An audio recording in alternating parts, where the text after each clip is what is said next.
ನೋಡ್ತಾ ಇರ್ಬೋದು ಈ ರೀತಿ ವೈಟ್ ಟೀ ಕಪ್ಗಳನ್ನು ನಾವು ಡೈಲಿ ಯೂಸ್ ಮಾಡ್ತಾ ಇದರ ಶೈನಿಂಗ್ ಕೂಡ ಹಾಳಾಗ್ತಾ ಇರುತ್ತೆ. ಹಾಗೆ ಟೀ ಕಪ್ಪಿನ ಕಲೆಗಳು ಅಲ್ಲೇನೆ ಹಾಗೇನೆ ಉಳ್ಕೊಂಡ್ಬಿಟ್ಟಿರುತ್ತೆ. ಸೊ ಇದನ್ನ ಯಾವ ರೀತಿ ಕ್ಲೀನ್ ಮಾಡ್ಕೊಳ್ಳೋದು ಅಂತ ಹೇಳಿ ತೋರಿಸ್ತಾ ಇದ್ದೀನಿ.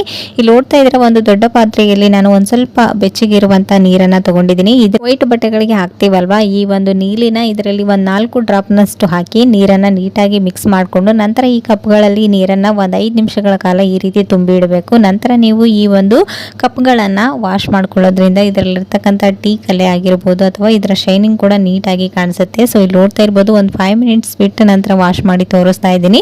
ಮೊದಲಿದ್ದಕ್ಕೂ ಇವಾಗೂ ಎಷ್ಟು ಡಿಫ್ರೆಂಟ್ ಕಾಣ್ತಾ ಇದೆ ಅಂತ. ಸೊ ಹಾಗೇನೆ ನಾವು ಈ ಒಂದು ಕಪ್ಗಳನ್ನು ಅಲ್ಲಲ್ಲಿ ಇಟ್ಬಿಟ್ರೆ ಇದು ಕೈ ಇರುತ್ತಲ್ವ ಇಟ್ಕೊಳ್ಳೋದು, ಅದು ಮುರಿದೋಗ್ಬಿಟ್ರೆ ಇದನ್ನ ಯೂಸ್ ಮಾಡೋದೇ ಕಷ್ಟ ಆಗುತ್ತೆ. ಸೊ ಆ ರೀತಿ ನೀವು ನಾರ್ಮಲ್ ಆಗಿ ಇದನ್ನ ಸ್ಟೋರ್ ಮಾಡೋದಕ್ಕಿಂತ ಈ ರೀತಿ ನಾನು ವಿಡಿಯೋದಲ್ಲಿ ತೋರಿಸಿದಾಗೇನೆ ಜೋಡಿಸಿ ಇಟ್ಕೊಂಡ್ರೆ ಇದರ ಒಂದು ಇಟ್ಕೊಳ್ಳೋದು ಕೈ ಇದೆ ಅಲ್ವಾ, ಇದು ಮುರಿದೇ ಹೋಗೋದಿಲ್ಲ. ಸೊ ಈ ಒಂದು ಟಿಪ್ಸ್ ಕೂಡ ಖಂಡಿತ ಯೂಸ್ಫುಲ್ ಆಗುತ್ತೆ. ಒಂದ್ಸರಿ ಟ್ರೈ